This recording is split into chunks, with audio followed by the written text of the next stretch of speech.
Hello students, जय Hind. Chandigarh career group के YouTube channel पर आपका स्वागत है। और इस वीडियो के अंदर हम आज जो CAPF 2022 का पेपर हुआ है उसमें साइंस के और मैथ्स के जितने भी क्वेश्चंस आए हैं उन सभी क्वेश्चंस को इस वीडियो के अंदर डिस्कस करेंगे। और साइंस के अंदर हमारे पास फिजिक्स, केमिस्ट्री, बायो और कंप्यूटर का पार्ट रहेगा। और मैथ्स के अंदर अपने पास ज़्यादातर आपको पता ही है अर्थमेटिक आती है मैक्सिमम, और कुछ क्वेश्चन एडवांस के भी आते हैं। तो सभी क्वेश्चन आपने इस वीडियो के अंदर करेंगे और टोटल 43 के आसपास क्वेश्चन है मेरे पास यहाँ पर साइंस और मैथ्स में से। टोटल आपके पास 125 क्वेश्चन होते हैं, इसमें से लगभग 43 शायद 44 इतने क्वेश्चन आपको इस वीडियो के अंदर मिलेंगे। तो शुरू करते हैं पहले क्वेश्चन के साथ। कहता है, ये मैथ्स का क्वेश्चन है, which one of following is the difference of the sum of cube of first 10 natural number and sum of square of first 10 natural number. शुरू के 10 नेचुरल नंबर का आपने क्यूब लेना है और शुरू के 10 नेचुरल नंबर का आपने स्क्वायर लेना है और उनका आपको डिफरेंस बताना है। तो शुरू के 10 नेचुरल नंबर का क्यूब का फॉर्मूला आपके पास ये रहेगा,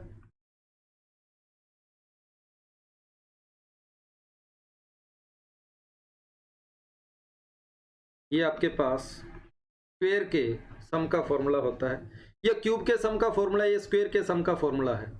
तो एन की जगह पर यहाँ पर नंबर आपको दे रखे हैं, शुरू के 10 बोले हैं, फर्स्ट 10 नेचुरल नंबर। एन की जगह 10 पुट कर दे, 10 × 11/2 का स्क्वायर माइनस 10 × में 11 × में 21 में आ गया 6 आ गया। ये बनेगा 55 का स्क्वायर, ये मेरे पास आएगा, कैंसिल होगा 5 7 55 × में 7 आ गया, दोनों में 55 कॉमन आ गया, पीछे बचा 55 - 7 मतलब 55 × में 48 करना है। और इसको अगर आप मल्टीप्लाई करेंगे तो 55 × 48 करके देख लो, ये लगभग 5 4 20 24 240 2640 बी ऑप्शन आपके पास आंसर हो जाएगा। तो क्वेश्चन नंबर 26 का आंसर है बी ऑप्शन। और ये क्वेश्चन आया है आपका कौन से पार्ट में से, इसको आप रखोगे नंबर सिस्टम चैप्टर में से, नंबर सिस्टम का ये क्वेश्चन था। दूसरा question, a person buy an item for an shop for which shopkeeper offer a discount 10%, 10% उसको डिस्काउंट मिल रहा है। और फिर उसने क्या बोला है कि ई वैलेट से जब वो पेमेंट करता है तो उसको 10% का कैशबैक और मिलता है। इसका 10% मतलब 81 का हो गया। ओवरऑल डिस्काउंट पूछा है कितना हो जाएगा, 19% आपके पास आंसर है। तो दो बार जब 10% का डिस्काउंट मिलता है तो इक्विवेलेंट डिस्काउंट जो आता है हमारा 19% होता है। प्रॉफिट एंड लॉस चैप्टर का ये क्वेश्चन था। तीसरा क्वेश्चन लेते हैं, ए solid spherical ball made of iron of melted and 2 new ball made of diameter इतना। आपको डायमीटर का रेशो दिया है 1:2, तो जो रेशो डायमीटर का होता है वही रेशो रेडियस का होता है, 1:2 रहेगा। वॉल्यूम के रेशो, वॉल्यूम की बात कर रहा है तो वॉल्यूम का रेशो आएगा 1:8 आएगा। कि छोटी बॉल का और बड़ी बॉल के वॉल्यूम का रेशो आएगा 1:8। The ratio volume of smaller ball to the original ball, smaller ball का वॉल्यूम 1 है, ओरिजिनल का टोटल कितना हो जाएगा, 9 हो जाएगा। आपका आंसर आ जाएगा 1:9 आ जाएगा। छोटी बॉल का और जो ओरिजिनल बॉल था उसका आपको रेशो पूछा है, आपका आंसर आ जाएगा डी ऑप्शन। 29% कहता है, 29th question sorry, suppose A bank given interest of 10% interest है, कंपाउंडेड है और 2 सालों का आपको बोला गया है। और सिंपल इंटरेस्ट अगर ये होता तो कहता है रेट क्या होनी थी, तो 10% और 10% मिलकर 10.5% मिलते हैं। आप ही को ये बात आपको डायरेक्ट भी पता होनी चाहिए। और अगर आप इसको थोड़ा सा बेसिक से देखेंगे तो ऐसे ले सकते हो तो कि 100 को 2 बार 10% बढ़ाया, और जब 100 को 2 बार 10% बढ़ाओगे तो 121 बनेगा। और अगर आपको इसको सिंपल इंटरेस्ट की रेट से लेकर चलोगे तो 21 रुपये ब्याज बन रहा है 2 सालों का 100 रुपये के ऊपर, तो 1 साल का कितना बनेगा, 10.5 रुपये बनेगा। मतलब बी ऑप्शन आंसर है, ऐसे भी कह सकते हो। तो कंपाउंड इंटरेस्ट से सिंपल इंटरेस्ट के बारे में पूछा था, बी ऑप्शन आपका आंसर हो जाएगा। ये क्वेश्चन आपका इंटरेस्ट चैप्टर में से है, सिंपल इंटरेस्ट कंपाउंड इंटरेस्ट वाला चैप्टर। पिछला क्वेश्चन ये हमारे पास मेंसुरेशन, ये क्वेश्चन प्रॉफिट एंड लॉस का था, और ये क्वेश्चन हमारे पास मेंसुरेशन चैप्टर में से था, मेंसुरेशन में से लेंगे इसको। नेक्स्ट है क्वेश्चन नंबर 30, कहता है the runner average speed reduced by 25% every year, और उसकी स्पीड आपको दे रखी है 16 किलोमीटर पर आवर। 16 किलोमीटर पहले घंटे में है, दूसरे घंटे में 25% कम हो जाएगी, 12 रह जाएगी। तीसरे में इसका 25% और कम हो जाएगी, 9 रह जाएगी। और इन 3 घंटों के अंदर उसने एवरेज पूछी है क्या होगी, तीनों को सम करके बाई 3 कर दो, 37/3 मतलब 12.33 किलोमीटर पर आवर। ये 30वें क्वेश्चन का आंसर है, बी ऑप्शन आ जाएगा। क्वेश्चन नंबर 33 है इसके बाद, और ये क्वेश्चन आपके पास बायोलॉजी में से है। और क्वेश्चन क्या है, the organism that prefer high salt concentration habitat refer to as. इसका आंसर आपके पास आएगा हेलोफाइल आएगा। 33वें का आंसर होगा C option. Which one of the following not an operating system. MS window भी है, लिनक्स भी है, उबुंटू भी है, और MS एक्सेल आपका आंसर आ जाएगा। ये ऑपरेटिंग सिस्टम नहीं होता। कहता है which one of following protocol is not an application layer of the. कहता है इनमें से एप्लीकेशन लेयर कौन सी नहीं है। FTP भी है, HTTP भी है, DNS भी है, IP आपका आंसर हो जाएगा। IP आपके पास लेयर नहीं है, एप्लीकेशन लेयर नहीं है। क्वेश्चन नंबर 36 कहता है कि विच one of the following is a semiconductor device. इसमें से कौन सी सेमीकंडक्टर डिवाइस है जो पावर सिग्नल को इंक्रीज करने काम आती है। ट्रांजिस्टर आपका आंसर होगा, बी ऑप्शन आंसर आ जाएगा, ट्रांजिस्टर। सेमीकंडक्टर ऐसी कौन सी सेमीकंडक्टर डिवाइस है जो पावर को कम ज्यादा करने, सिग्नल की पावर को कम ज्यादा करने का काम करता है, तो आप बोलेंगे ट्रांजिस्टर आपका आंसर है। और ये क्वेश्चन अगर आप देखोगे तो फिजिक्स के कौन से पार्ट में से है, ये सेमीकंडक्टर डिवाइस में से है, ये सेमीकंडक्टर में से है, semiconductor. Question number 37 which one of following combination correctly represent the genetic material in prokaryotes and eukaryotes respectively. Nucleoid और न्यूक्लियस आपका आंसर हो जाएगा। क्वेश्चन नंबर 37 का सी आंसर है। फिर उसके बाद बोला है लाइसोसोम। लाइसोसोम आपके पास है, lysosome arcs of cell filled with digestive enzyme. These digestive enzymes are synthesis by. इसका आंसर होगा रफ एंडोप्लाज्मिक रेटिकुलम आपका आंसर हो जाएगा। क्वेश्चन नंबर 38 का आंसर है सी ऑप्शन। ये भी बायोलॉजी का क्वेश्चन है। Which one of following best representation the cell of meristem of plant. इसका आंसर आपके पास आएगा dense cytoplasm, thin wall, large nuclei, absence of vacuoles. तो क्वेश्चन नंबर 39 का आंसर आपके पास हो जाएगा ए। तो यहाँ पर बायोलॉजी के क्वेश्चन की मैं आपको सिर्फ आंसर की बताऊंगा। मैथमेटिक्स को तो पूरा एक्सप्लेन कर ही रही है, फिजिक्स और केमिस्ट्री को भी लगभग एक्सप्लेन करूंगा, लेकिन बायोलॉजी की मेरे पास सिर्फ और सिर्फ आंसर की रहेगी। क्वेश्चन नंबर 40 इसमें पूछा गया विच वन ऑफ फॉलोइंग एनिमल है दी 4 चैम्बर हार्ट। बाकी सभी में यहाँ पर आपके पास क्रोकोडाइल आंसर होगा इसका। क्रोकोडाइल के अंदर 4 चैम्बर हार्ट होता है। क्वेश्चन नंबर 41 की बात करें, कहता है one way of incorporating desired characters into crop variety is hybridization. In this process, there is a crossing between genetically dissimilar plants. Which one of following crossing will not refer to hybridization? Question number 41 इसका answer आपके पास हो जाएगा intergenic answer हो जाएगा। और इस chapter यहाँ पर इस अगर पेपर में देखा जाए तो फिजिक्स और केमिस्ट्री से बायोलॉजी के क्वेश्चन ज़्यादा आए हैं। फिजिक्स और केमिस्ट्री, फिजिक्स के आपको लगभग 7-8 क्वेश्चन मिल जाएंगे, केमिस्ट्री के आपको लगभग 4-5 ही मिलेंगे, लेकिन बायोलॉजी के क्वेश्चन आपके पास लगभग 10 क्वेश्चन के आसपास होने चाहिए। Question number 42 depending on the requirements plant nutrient are classified as micronutrient and macronutrient. Which one of following is an example of macronutrient. Macronutrient का इनमें से एग्जांपल क्या है, आपका आंसर आ जाएगा magnesium. Question number 43 birds produce in the notches along the leaf margin of pyrofilm fall on soil and develop into new plant. This is example of which one of the following type of reproduction.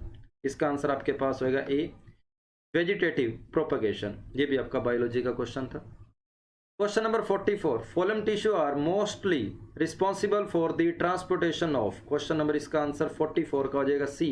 ये mineral के transportation के लिए responsible होता है। ये भी आपका biology का क्वेश्चन है।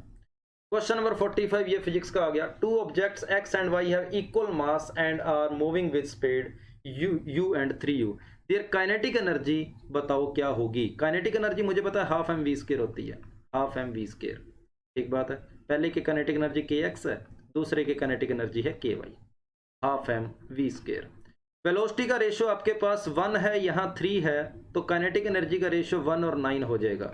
मतलब के एक्स अपॉन के वाई की वैल्यू 1/9 हो जाएगी, और इसको आप क्रॉस मल्टीप्लाई करोगे तो आपका आंसर आ जाएगा 9 इंटू में के एक्स इक्वल टू के Y.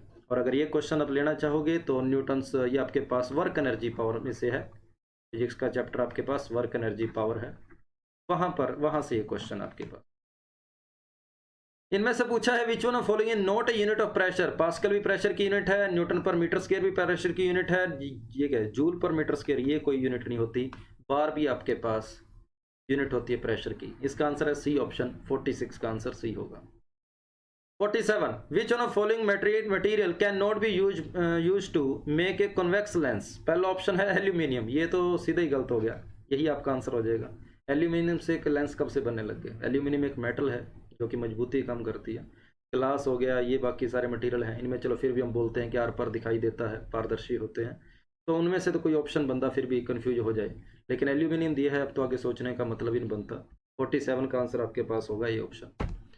48 the optical phenomena responsible for the blue I scattering. इसका आंसर है कि स्काई का कलर ब्लू क्यों दिखाई देता है? स्कैटरिंग आंसर है, क्योंकि आपको पता है कि जो एयर मॉलिक्यूल वगैरह होते हैं, जो भी आपके पास ड्रॉपलेट्स होते हैं, वो पार्टिकल लाइट को ऑब्जर्व करके ब्लू लाइट को दोबारा आगे फॉरवर्ड करते हैं, इसलिए आपका आंसर डी ऑप्शन हो जाएगा, स्कैटरिंग। क्वेश्चन नंबर 49 ऐसी कौन सी डिवाइस है जो मैकेनिकल एनर्जी को इलेक्ट्रिकल एनर्जी में बदलती है? जनरेटर। सीधा सीधा इसका आंसर हो जाएगा डी, करंट इलेक्ट्रिसिटी का क्वेश्चन है ये। जनरेटर जो है वो मैकेनिकल एनर्जी को इलेक्ट्रिकल एनर्जी में बदलता है। जिससे क्वेश्चन बहुत आसान आए हुए हैं। यहां पर बोला गया magnitude of focal length of convex lens 2 metre, what is the power? Power is equal to 1/f होता है। 1/f मतलब 1/2, आपका आंसर आएगा 0.5। अब लेंस आपके पास कनकेव है, इसलिए नेगेटिव होगी पावर, आपका आंसर आ जाएगा बी ऑप्शन। अगर कन्वेक्स होता तो पॉजिटिव आना था। क्वेश्चन नंबर 50 का आंसर है बी ऑप्शन। उसके बाद क्वेश्चन नंबर यहाँ पर 101 है, कहता है शॉर्ट सर्किट में क्या होता है? शॉर्ट सर्किट में करंट क्या होता है? करंट अचानक से बढ़ जाता है, करंट अचानक से बढ़ जाता है, पोटेंशियल डिफरेंस जीरो हो जाता है, रेजिस्टेंस भी आपका जीरो की ओर चला जाता है, लेकिन करंट जो है वो अपने कह सकते हैं कि इनफाइनाइट की ओर चला जाता है, अचानक से बढ़ जाता है। क्वेश्चन नंबर 101 का आंसर सी ऑप्शन। कहता है if the linear momentum moving object change by 2 times then its kinetic energy change by factor. Kinetic energy कितना चेंज होगी? अगर उसने बोला है कि लीनियर मोमेंटम जो है वो डबल हो गया, तो मुझे पता है कि इसके अंदर फॉर्मूला क्या चलता है अपने पास काइनेटिक एनर्जी और मोमेंटम के अंदर। देखें तो हम फॉर्मूला लेते होते हैं कि sir kinetic energy is equal to होता है हाफ mv² और momentum p is equal to होता है मेरे पास mv होता है। सही बात है, ओके। तो यहाँ पर ऊपर नीचे अगर मैं m से ऊपर नीचे मल्टीप्लाई कर देता हूँ तो k इज इक्वल टू मेरे पास आ जाएगा p²/2m। यहाँ से हम आइडिया लगा सकते हैं। उसने क्या बोला है कि मोमेंटम को अगर डबल कर दे या फिर ट्वाइस चेंज आ जाए तो काइनेटिक एनर्जी में 4 गुना चेंज आएगा, क्योंकि p is directly proportional to मेरे पास k is directly proportional to p² आ रहा है, तो अपना आंसर 4 हो जाएगा। अगर मास हमारे पास कांस्टेंट है तब की बात की गई है, तो इसका आंसर सेकंड ऑप्शन आएगा बी ऑप्शन। क्वेश्चन नंबर 102 का 103 विच one of following oxide react with both acid and base. Acid और बेस दोनों से कौन सा ऑक्साइड रिएक्ट करता है? अपना आंसर आएगा aluminium oxide Al2O3। Aluminium oxide इसका आंसर है। 104 which one of following makes bread soft and spongy with baking soda added. Baking soda जब ऐड किया जाता है उसके साथ ऐसा क्या ऐड किया जाता है जिससे जो ब्रेड बोला है कि सॉफ्ट हो जाए? आपका आंसर आएगा CO2 ऐड की जाती है। बेकिंग सोडा CO2, ठीक बात है, CO2 ऐड करेंगे। क्वेश्चन नंबर 105 ये हमारा एवरेज चैप्टर में से क्वेश्चन है। The average age of father and elder son is 75 years. ठीक है, फादर और एल्डर सन की टोटल एज आपके पास दे रखी है, कितनी दे रखी है? 70 हो जाएगी। The average age of father and younger son age 32 years. Father और यंगर सन की टोटल हो जाएगी 64। And average age of 2 sons, यहाँ पर elder brother plus younger brother is equal to आपके पास आ जाएगा 34। What is the average age of father and his 2 son. सभी की एवरेज एज पूछी है, तीनों को ऐड कर देते हैं। तीनों को ऐड करेंगे तो twice of father plus elder brother plus younger brother is equal to 8। 7 6 13 और 3 18 हो गया, सॉरी 7 6 13 और 3 16 हो जाएगा। तो तीनों का सम आपके पास आ जाएगा 84। ये तीनों का सम आया, लेकिन मुझे एवरेज चाहिए तो बाई 3 कर देंगे, 28 मेरा आंसर आ जाएगा।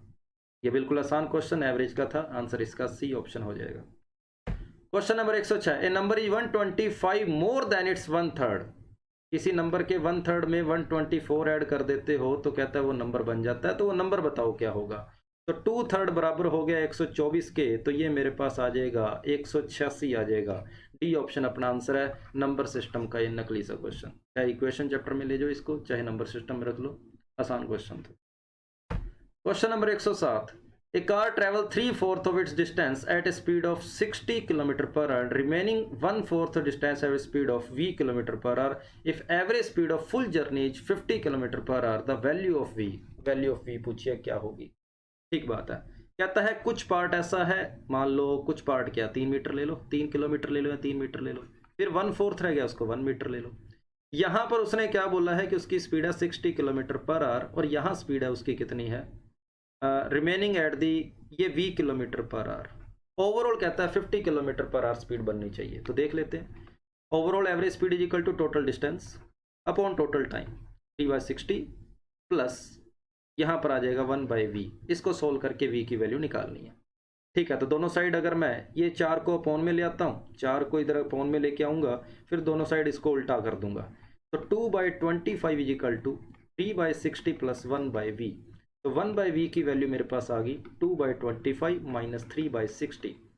इनका एलसीएम मेरे पास आ जाएगा 300 और यहाँ बनेगा कितना, यहाँ बनेगा 12, 12 दूना 24, 5 दिए 15, तो 1/v इज इक्वल टू इतना आ गया। तो v की वैल्यू होगी 300/9 आ गया, जो कि 100/3 है। तो क्वेश्चन नंबर 107 का आंसर आ जाएगा सी ऑप्शन। एवरेज स्पीड का फॉर्मूला लगाया है total distance upon total time. Question number 108, A and B can complete a work together in 10 days. B alone can complete the work in 15 दिन. Then how many days can A alone the work? ठीक है, दोनों मिलकर 10 दिन में है। A B, A कितने में करेगा पूछा है, B बोला है 15 दिन में। एलसीएम आया 30, 3 आया, 2 आया, 1 आया, 30 अपना आंसर आया। डी ऑप्शन इसका आंसर है।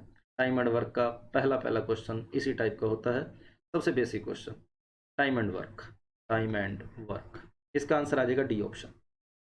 Question number 109, if the average of first 4 of 5 numbers is decreasing order is 25। ठीक बात है, the average of first 4 of 5 numbers is decreasing order is 25 and average of last 4 numbers is 20, then what is the difference between first and last number? देखो भाई, A B C D E F, ये 4 number, 3 number है, 5 number है, A B C D E। उसने बोला है शुरू की इनकी एवरेज का मतलब इनका सम आपको दे रखा है 100। फिर उसने बोला लास्ट के 4 जो हैं उनका सम आपको दे रखा है 80, 20 × 4 80 होगी। ठीक है, तो फर्स्ट इक्वेशन में से सेकंड इक्वेशन को जब मैं माइनस कर दूंगा तो BCD से BCD कट जाएगा, A माइनस E की वैल्यू 100 माइनस 80 20 आ जाएगी। Then what is the difference between first and last number? आपका आंसर आ जाएगा डी ऑप्शन। सीधा सीधा दोनों इक्वेशंस को माइनस कर दो। ये भी क्वेश्चन आपका एवरेज में से कह सकते हैं, आसान क्वेश्चन था। Question number 110, borax is prepared from, borax किससे बनाया जाता है? Sodium carbonate. सोडियम कार्बोनेट आपका आंसर हो जाएगा 110 का डी हो जाएगा। सिनेबार किसका ओर है? HGS, मर्करी सल्फाइड, आपका आंसर हो जाएगा मर्करी का हो जाएगा। आसान क्वेश्चन था ये भी। व्हाइट गोल्ड के अंदर क्या होता है? व्हाइट गोल्ड के अंदर होता है गोल्ड होता है, निकल होता है, पीडी होता है और कई बार जिंक वगैरह भी होता है। तो आपके पास गोल्ड है, निकल है और प्लेडियम है। ए ऑप्शन आपका आंसर हो जाएगा। क्वेश्चन नंबर 112 का A option. 113, hydrogenation of alkene can be carried out the presence. Hydrogenation, hydrogen का जुड़ना, हाइड्रोजन का जुड़ने का काम करता है NiPT_PD, ये टाइप निकल, प्लेटिनम, पैलेडियम, आपका आंसर हो जाएगा निकल हो जाएगा, डी ऑप्शन हो जाएगा। Question number 114, calcium oxide react with water to produce slake lime. ये रिएक्शन किसकी होती है? स्लेक लाइम की जो रिएक्शन होती है वो आपकी एक्सोथर्मिक रिएक्शन होती है और आपके पास कॉम्बिनेशन रिएक्शन बोली जाएगी। इसका आंसर हो जाएगा ए ऑप्शन, कॉम्बिनेशन रिएक्शन और एक्सोथर्मिक रिएक्शन। उसके बाद एटॉमिक रेडियस ऑफ हाइड्रोजन पूछी है, लगभग 53 पिकोमीटर चलती है, जिसको आप लगभग 5300 एंगस्ट्रॉम भी कह सकते हो, लेकिन 53 यहाँ पर ऑप्शन में नहीं है तो हमें 57 लगाना पड़ेगा, लेकिन सही आंसर इसका 53 है। उसके बाद क्वेश्चन नंबर 116 कहता है there is a group of 5 people among which there is an couple. 5 people है जिनमें एक कपल है। In how many way can these 5 people be seated in a row having 5 chair if the couple is to be sit next to each other. लो भी 5 है, ये 5 जगह, दोनों कपल को इकट्ठा बैठना है। कैसे बैठा जा सकता है? ये दोनों को इकट्ठा बैठना है। तो ये 4 जने कितने तरीके से अरेंज हो सकते हैं? फैक्टोरियल 4 से, लेकिन ये दोनों आपस में भी तो इंटरचेंज हो सकते हैं, फैक्टोरियल 2, तो 24 × 2 48 आपका आंसर है। Question number 117, two friends 10 kilometre apart start running towards each other at a speed of 10 kilometre per and 14 kilometre per hour, कितने टाइम में मिलेंगे? एक दूसरे की ओर आ रहे हैं, रिलेटिव स्पीड आपकी हो जाएगी 24 किलोमीटर पर आवर, तो टाइम हो जाएगा डिस्टेंस अपॉन में स्पीड, और इसको हमें आंसर मिनट में चाहिए तो मैं इंटू 60 कर लेता हूँ, 12 इंटू 5 12 इंटू 2, आपका आंसर आ जाएगा 25 मिनट आंसर है। तो टाइम एंड डिस्टेंस का बिल्कुल नकली क्वेश्चन। उसके बाद question number 118, a coin is toss 3 times, the probability get exactly 2 head आने की प्रोबेबिलिटी 3/8, एग्जैक्टली 2 हेड आने की probability, head head tail, tail head head, head tail head, सिर्फ 3 केस होंगे आपके फेवर में, answer B option. Question number 119, a test consist 25 question, each correct answer give 4, और incorrect के अंदर क्या है, एक नंबर कटेगा, कैंडिडेट के नंबर है 74, तो उसने बताओ कितने question, then how many question were left unattempted, कितने क्वेश्चन उसने अटेम्प्ट नहीं किए। टोटल 25 क्वेश्चन थे भाई, टोटल कितने थे, 25 क्वेश्चन, ठीक है, और उसके 74 नंबर आए हैं। चलो देखते हैं। तो मैंने मान लिया कि करेक्ट क्वेश्चन उसने सी किए हैं और हर एक क्वेश्चन को उसको 4 नंबर मिला, ठीक है, 4 क्वेश्चन 4 नंबर मिले उसको हर क्वेश्चन को ठीक करने। और गलत क्वेश्चन कितने होंगे, अगर उसने सभी के सभी अटेम्प्ट किए तो 25 माइनस सी, इतने क्वेश्चन क्या हो जाएंगे, उसके गलत हो जाएंगे, ठीक बात है। और हर एक क्वेश्चन गलत करने पर उसका 1 नंबर कटता है, तो -1, और इक्वल टू मैं लिखूंगा 74। तो यहाँ पर 4C प्लस आपके पास आ जाएगा C, और माइनस का 25 इक्वल टू 74, 5C की वैल्यू हो जाएगी आपके पास, 5C की वैल्यू हो जाएगी 99, तो C की वैल्यू लगभग 19.8 आ रही है। मतलब ये मैं तब बोलूँगा, इस यहाँ पर मैंने देखा कि आंसर मेरा पॉइंट के अंदर आ रहा है, इसका मतलब उसने सभी क्वेश्चन अटैम्प्ट नहीं किए, कुछ क्वेश्चन उसने छोड़े भी हैं, और उसके नंबर कितने आए, 74 आए। अब यहाँ पर हमारे पास इक्वेशन कम है, वेरिएबल ज़्यादा है, इक्वेशन कम है, वेरिएबल ज़्यादा है, 25 क्वेश्चन है, उसके 74 नंबर बने, कैसे कैसे बन सकते हैं, काफ़ी सारी संभावनाएं हो सकती है यहाँ पर। तो हमें इस क्वेश्चन को हिट एंड ट्रायल की ओर लेके जाना पड़ेगा। तो अगर वो 25 के 25 करेक्ट करता है तो उसके नंबर कितने आने थे, उसके नंबर आने सर 100 नंबर आता। 24 करेक्ट करेगा, एक गलत करेगा, तो उसके नंबर आएंगे 96 माइनस 1 95। तो मैं यहाँ से ये देख रहा हूँ कि हर एक क्वेश्चन गलत करने पर उसके 5-5 नंबर कम हो रहे हैं, 5-5 नंबर कम हो रहे हैं। उसके बाद मान लो उसने 23 क्वेश्चन सही किए, 2 गलत किए होते तो उसके नंबर आने थे 90 आने थे, मतलब 5 की टेबल में नंबर आने थे, लेकिन उसके नंबर 5 की टेबल से क्या है, 1 कम है, 5 की टेबल से 1 कम है, 5 की टेबल से 1 कम है, मतलब आपका आंसर भी 5 की टेबल से 1 कम वाले में से आएगा। तो आपका आंसर यहाँ पर 4 भी हो सकता है, 9 भी हो सकता है, हमें दोनों संभावनाएं देखनी पड़ेगी। आपका आंसर 4 और 9 में से कोई एक आएगा। चलो ठीक है, मान लो उसने 4 क्वेश्चन अटेम्प्ट नहीं किए, तो सही क्वेश्चन का उसको 4 नंबर मिलेगा, और यहाँ पर 25 की जगह मैं 21 लूँगा, 21 माइनस C इक्वल टू 74।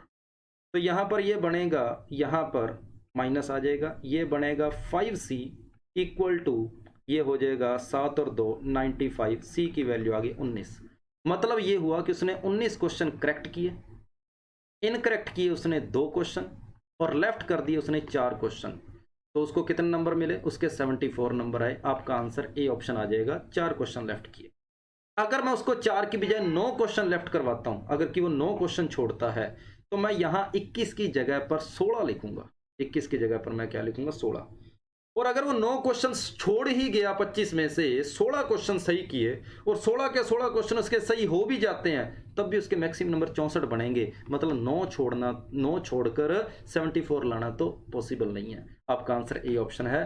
पूरे पेपर के अंदर, मैथ्स के अंदर सिर्फ यही एक क्वेश्चन काम का है, बाकी सारे नकली क्वेश्चन। अच्छा, एक क्वेश्चन और भी है, चलो लास्ट क्वेश्चन रह गया। A person has a total of 100 coin consisting of 2 and 5 रुपए, 5 ठीक है, ये वैल्यू इतनी है, ठीक है। x प्लस वाई की वैल्यू आपके पास 100 है, 2x प्लस 5y की वैल्यू आपके पास 320 है, 2 रुपए के कितने कॉइन है, मतलब x की वैल्यू निकालनी है, तो ऊपर वाली इक्वेशन को 5 से मल्टीप्लाई करके इसको माइनस कर दो, 3x की वैल्यू 180 आ गई, x की वैल्यू 60 आ गई। तो इसी के साथ ही लगभग आपके पास 43 क्वेश्चन मैंने आपको बोले थे, 43 क्वेश्चन ये हो जाने चाहिए। आप एक बार इसको काउंट कर लें। तो ये थे CAPF के सभी साइंस क्वेश्चन। उम्मीद है आपको सभी क्वेश्चनों के आंसर से आप सेटिस्फाई होंगे। तो फिजिक्स के बिल्कुल ओके हैं, केमिस्ट्री के बिल्कुल ओके हैं, मैथ्स के बिल्कुल ओके हैं। बायोलॉजी के अगर एक आधे क्वेश्चन में आपको कोई डाउट आए, आप उसको एक बार गूगल जरूर कर लेना, और अगर किसी क्वेश्चन में डाउट हो तो कमेंट बॉक्स के अंदर बताना। थैंक यू सभी को, जय हिंद।